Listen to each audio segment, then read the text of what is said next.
Hi everyone, I'm back and I am doing a new setup because I have a monitor so I can see exactly what I'm doing. It's in front of me, the iPad is up and looking down, and my monitor is right in front of me, so that's pretty cool. So let me see if I can show you. There it is, there's the monitor. See that? Okay, let's put it back up there before everyone gets real dizzy. We don't want people to get dizzy, right? Okay, now this is my middle, so if I keep my hands here, you can see everything I'm doing. Okay, this is a question and answer video, and a lot of people ask me about the paper marbling, and I don't know why, because I put up one of those videos a long time ago, the basics of paper marbling. But they said, you know, can you show us some stuff? And I thought, well, why not? Okay. So this is just paint. You float it on water, and then this is a watercolor paper, and you just press it on top, pull it off, and then the paint transfers to the water paper. So that's kind of cool. Let me find some more. Now, there are two sorts of ways you can do it. One is called paper marbling, and the other one they call sumigashi. And this is sumigashi. And I know some people will really love this effect. And all it really is you have one brush with like the ox gall, you know, that makes everything spread. And the other brush you have dark black ink, and all you do is in the water first you put in the black, then you put in the oxgall, black oxgall, and well, you get the idea. Then you get all these rings, and you can slowly with a straw you can blow patterns in it, and that's what comes out. And I was always mesmerized by these patterns because I think it's very close to cells.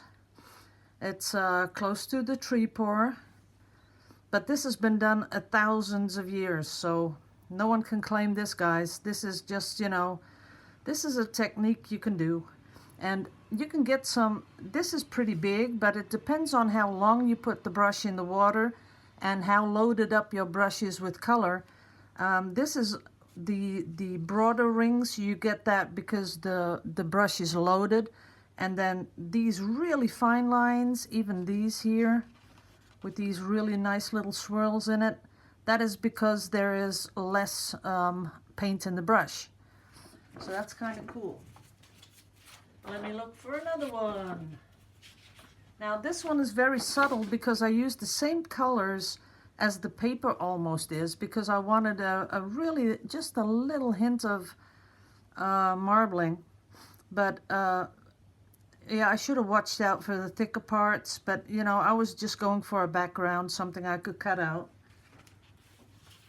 Here's another one. Very slightly, you can see it. And of course, with this stuff, you have to experiment too. And as you can see here, you have the pattern. So first I did the whole pattern, and then I dripped some little dots of paint on it just to make those cells. And it really looks like cells. So maybe someone out there, you know, has had enough with the acrylic pouring and wants to do this. It does give some amazing effects. Then this is with a bit more of a contrast in the middle. As you can see, it's just on paper, but it really looks like a pour, doesn't it? And then when you look at these swirls, it's nothing more than putting like a cocktail pricker, cocktail stick in the paint, and you swirl it, and that's what happens. It's a lot of fun to experiment with. Now this one is on very thin paper, and here you can see a sort of a comb effect. So you take a lot of, I'm looking if I can find it. Yes, I can. Oopsie doopsie. what you do is you just get a piece of wood, straight piece of wood, then with a ruler you measure out space between the cocktail sticks or toothpicks. I don't know how you call them, but we use them for cocktail stuff, little pieces of stuff to eat. So these are toothpick things, and then you glue them on, and when you go through your paint like that, it leaves a pattern like this. So it's really, you know, all the tools you have to have, you can pretty much make yourself, and you can step in here low budget, very low, because this costs almost nothing. Now these are 2 colors, just going with 2 colors, just seeing what stuff can do. Another sumagashi, but very, very light. See, the more you dilute the paint, the lighter the pattern gets. I can show you all of them, but now this one I kind of like because it's so bright. See that? And I did a lot of those. I wanted to really get into the paper marbling way back then. And another one. And I can tell you, if you're getting all zenned out with acrylic painting, you'll have the same feeling with paper marbling, because it's really mesmerizing to see the paint flow over the top, and it's a lot of fun. Let's see if I can find another one that is really, really cool. That's about it, I think. You get the idea. See, this is again doing the base and then dripping on after you've made all the swirls. I have hundreds of them. And this is one where I just started to go in it with a stick and just twirl, and everything sort of comes together. So you can make some awesome, really awesome things with this.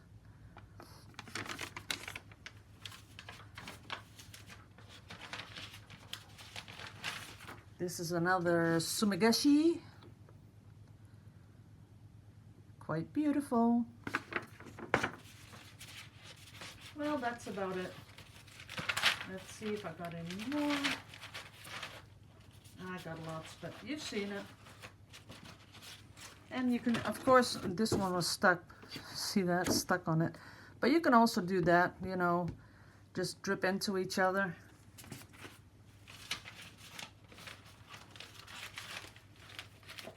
Looking for something spectacular. That is kind of a nice pattern.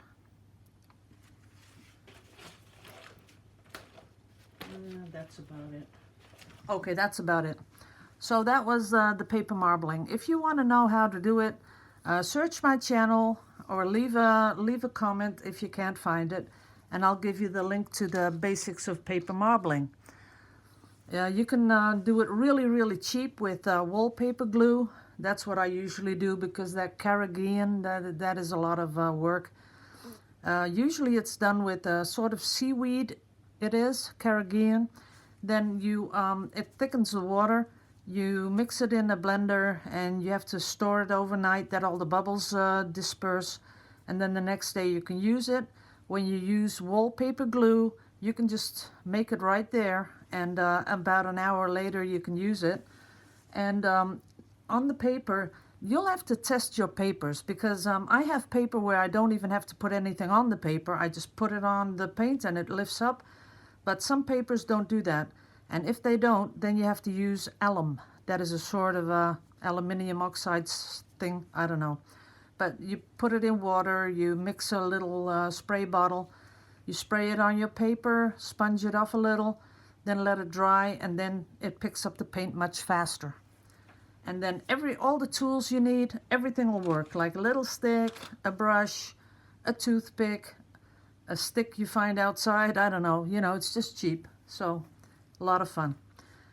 Now to the next one. The next question I had was people are getting a little bit confused about the mixing of the paints. And I sort of understand because I do sort of change my recipes a lot. And I would absolutely encourage everyone to do that, because only that way you get to the next level and the next level and the next level, and it keeps getting better and better. For me, that is the case, because what I'm doing now is, for me, it's the best mix I have at the moment. So I was going to show you exactly how I mix. And the important thing is, first, you determine which paint you're going to use. So you either go with the thicker paints. This is the Winsor & Newton, but it could also be Amsterdam acrylics, anything that's thick. I'll show you how thick it is. Wait a minute. Getting it down. There we go. Now, as you can see in the cup, it's just really thick paint. And you have to choose, are you going to go with this type of paint, or are you going to go with the fluid acrylics? So if you're going with this, what I do is I just eyeball it. I see how thin this stuff is. That's the advantage of the Vallejo brand. So what I do is I pour some gloss medium in there. Then I come in with the pouring medium, as you can see, very, very thin. And I put some in there. Then I go stirring a little bit. Now I'm only making a little bit because I already have a lot of yellow. But now when you stir this in, this is important. Before you add water, you have to get that medium in there and make it one smooth, pasty thing. Now I'll scoop it up, and as you can see, there's one big blob on the stick. It will fall off, but you know, it's just too thick. You can't pour with this. So the Floetrol that I use, Ovatrol, this is the brand, and it's called Floetrol, but you have to get the one that is for latex. In America, it will have something on here that says Easy Flow, but it's all the same stuff. So Ovatrol, Floetrol, that's what I use, because I know that other Floetrols are just thinner. So what I do to keep it good for a long while is I put it in a little bottle, and I just put Floetrol on it. And this way, then those little booger things don't get in there. So then I'll put a tiny little bit of Floetrol in the mix. See that? Just a little bit. And I'll mix that up smooth. And the Floetrol I add for the definition of the cells. I think it just helps to define the cells just a little bit better. Now, then I'll come in with a little bit of water, and I like to use one of these little squirt bottles because it gives a lot of control about how much water you're going to pour in. And before I did it out of an old empty bottle, but you know, sometimes just too much water coming out, and then the paint's too thin, and then you have to come in with extra paint, and that's a pain in the rear, so we don't want to do that. So as you can see that? Falls off the stick really fast. So I scoop it up like that, and when I put it like that, it falls off. But it's still not ready, because this is the important part for this type of paint. You want to add water until it streams off your stick like honey. And make sure you get the sides, you get the bottom, you get everything. And don't hurry this. Just enjoy the paint mixing. Now when I hold it up, it's streaming off my stick, especially that first part. It should really stream off like honey. And then I know it's exactly how I want it. So this is ready.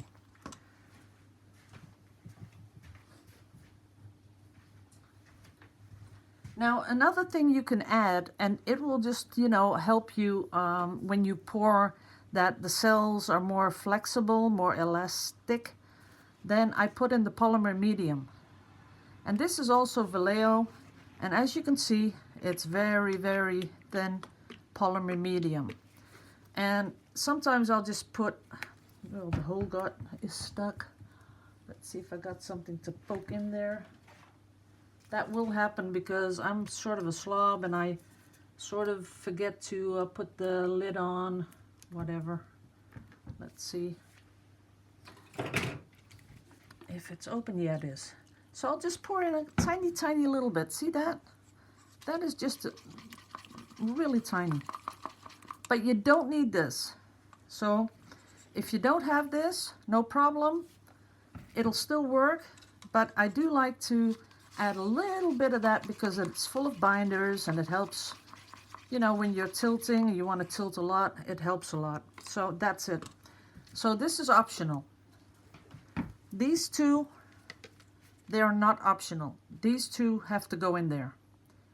Now I know a lot of people use the Liquitex, and the last time I bought Liquitex, I bought a gallon, you know, one of those buckets, but it did not help me create cells because it was too warm. That was in the summer here. And so I switched and started looking for something else, and gradually I went, and now I am at this stage in my pouring, and I love the way this pours. So that's number one. But again, people, that's only if you use the thicker kind of paint. So I'm talking about the Winsor & Newton Galeria. I'm talking about Amsterdam acrylics. I don't know the other ones. Even tube paints you can do that with. So anything that's thicker than this. So for this paint, and I'm going to put it in a little cup because I'm not sure if I'm going to pour. But before you do anything, you have to shake it. Really important. So a lot of shaking. And then you pour it into your little cup. And I don't use much. As you can see, it's just a little bit of paint. Then I come in with my Floetrol. And I add about 3 to 4 times as much Floetrol as I do paint. And then you just stir it up.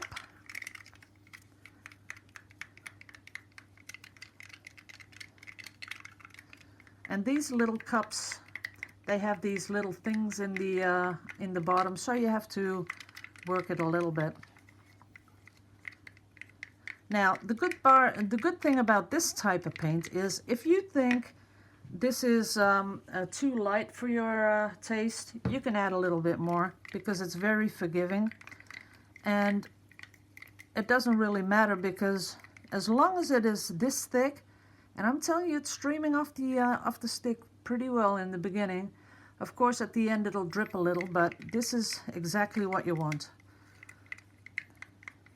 And if you're using my cups, these little cups, the best thing you can do is first put in the Floetrol.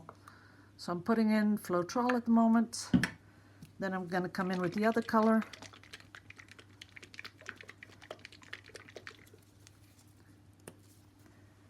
And put that in.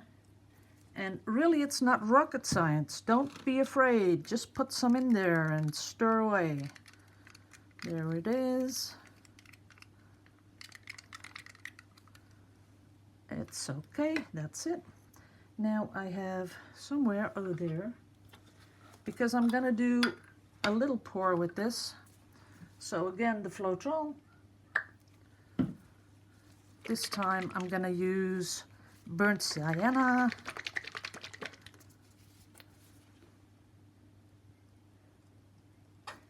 And the important thing is the shaking, because I know if you don't shake, you'll be disappointed because some of that, the ingredients, some of it will just, you know, rise to the top and you'll just be using some sort of a polymer. So don't forget shaking. Goes for the Floetrol too. So that's that color. And I thought I'd do a, this is a Mars Red. I thought I'd do that color too. And maybe add a white. That might look good. Let's see. Now I go for white. I have white here. So putting a little Floetrol in. And what I do realize that a lot of people are, you know, really sort of afraid that they don't put enough paint in. They want the exact amounts, all that kind of stuff. But that's not the case, people. It's not rocket science. It will work. If you're using the same stuff I am, I promise you it's going to work. So here we go. So that's all ready. Then I'm going to come in with my little thing of dimethicone, and I'm going to give it a little stir again. Now, mixing up the Vallejo acrylics is like so fast. You're ready. If I were to do a big pour, I'd be ready in about 15 minutes. And if I do a big pour with the Winsor & Newton, I will be mixing for about an hour and a half. So that's a big difference. Okay. Now, for this purpose, I'm going to just take a little piece of Yupo. And what I'd like to do is, let's do a dirty pour. A dirty pour is when you take one container, you put all the colors together, and you pour out of that container. That's what we call a dirty pour. A little bit of that color, a little bit of that beautiful turquoisey color. They call it teal, but okay. And I want more white. Now, say that this is the canvas. I don't know what this is, where that broke off. I hope it didn't break off my monitor. Okay, so if this were the canvas, that's what you'd be doing. And you'd be lifting it up and letting it do its thing. Nice veins going on here. And you tilt it until you have your whole canvas covered. There it is. And of course, sometimes you don't need to do the torch, but that's just, you know, what you like the best. Some people like exactly how it comes out. Some people say, nah, I want some more little cells, and that's it. See all the cells? Let me get you up close. See if I can get you in focus. Man, the colors are not doing its thing there. There we go. Now, after you've torched, you can still do the tilting, but the thing is, as you can see here, those cells are going kind of long. So if you just tilt one side, you'll get these long, as you can see here, these kind of cells. But what you can also do is just tilt each direction for a little bit, and that way they just get bigger and they don't go all smushy. So just to use this, I'm going to smush it because I want something, I might want to do something with it. See that? That's pretty, isn't it?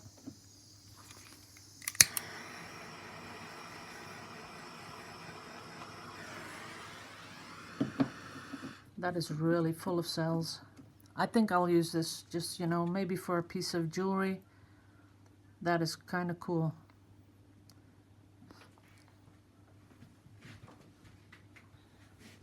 Now the other one has had a little time to get that silicone to the surface. But I'm still going to torch it because I know that here is going to be cells. See that? After a while, you can pretty much predict where the cells are going to be. So, because you see how one color is thinly spread over the other, and that's what gives those cells when it pops through. So that is, this is a nice piece too. This is kind of dark on the monitor, but it's a little lighter in real life.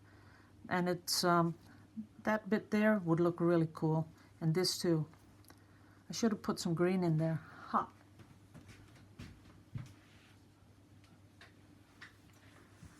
So I'm gonna do a little recap, right? First off, if you're just starting, you have to choose which paint you're gonna do. You can do both, but you know, let's say you're starting, you don't want to spend hundreds and hundreds of dollars, so you choose a paint, and it's either the thicker paint or the fluid acrylics, right? So when you've chosen that, you have to have a medium because you have to have, you know, make more of it. So with this paint, the fluid, you use Ovatrol Floetrol. And that's kind of all that's in there, and a little bit of dimethicone. I put my dimethicone in a little squirt bottle, easier to dose, so that's all that's in there. There's nothing else in there. If you want to, sorry, if you want to experiment, what you could do is put a little bit of this in there, polymer medium. You could add that to it. I'm not sure if you're going to see it right away, the difference, but I'm pretty sure that it will just help those cells to keep their elasticity. Now, when you're using this one, if you chose this one, you need these two, pouring medium, gloss medium. And again, this one's optional. You don't have to put it in. It works perfectly with only the pouring medium and the gloss medium and a little bit of Floetrol, but you can add this. I do add this, not to all my pores, but most of them.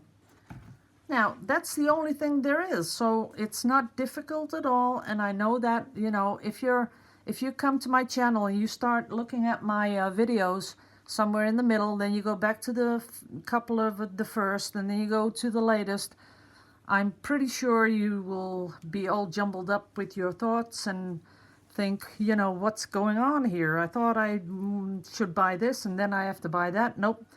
So I made it as, I hope, as clear as possible. First thing you do is choose between those two. If you go for this, you need the pouring medium, the gloss medium. If you go for this, all you need is the Ovatrol. So that's it. And a little bit of water, a little bit of dimethicone. Now, lots of people are mailing me about the bubbles in the paint. Now, those bubbles are air that's in the paint. That's all it is. And it will get worse when you use a spray silicone like I did in the beginning. I have had paintings that I just had to throw away, so many bubbles. And that was when I used fresh spray silicone out of the can. What you can do is take one of those little squirt bottles, go outside, spray your spray silicone in that bottle, and then every once in a while just shake it like that. It has to be open. Make sure it's open because there's a lot of pressure building up.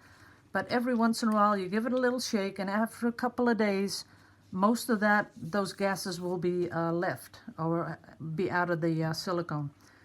Better yet is when you buy treadmill lubricant, which is 100% silicone, or you buy the dimethicone. It will give you a lot less cells. Oops, a lot less bubbles. So another thing you can do is after you've poured your painting and you've torched it and it's been sitting there for about 5 minutes, come back in with your torch. And what you've seen me do that, and all I do is this, just very fast go over it like that, and that will burst the little bubbles.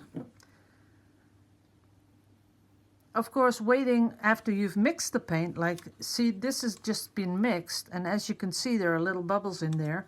But if I were to wait another 45 minutes to an hour and occasionally really stir really slowly through the paint, you will see that it is bubble free. Okay guys, that's about it. I still have some questions about art I used to do as when I was younger. I will do that in a different video because I have to go get all the things I made that I still have and set them up. And I'm going to be doing another one about cracking because a lot of people are having cracks in the paints. So that's all coming up. For right now, I really want to thank you all for watching and see you in the next video. Love you all to pieces. Liebe euch alle. Bye bye.